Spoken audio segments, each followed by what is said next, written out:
my question is, could you explain who is a good guru? And you have several masters. How would you think of them as one good guru, several good gurus?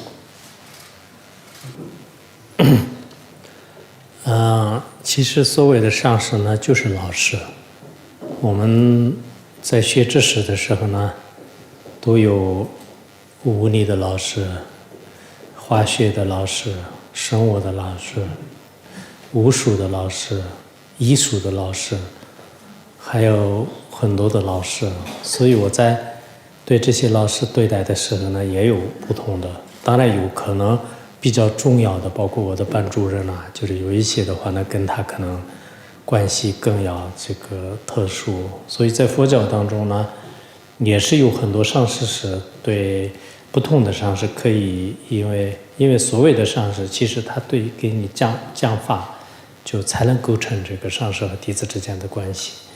然后你对他也是像老师来对待。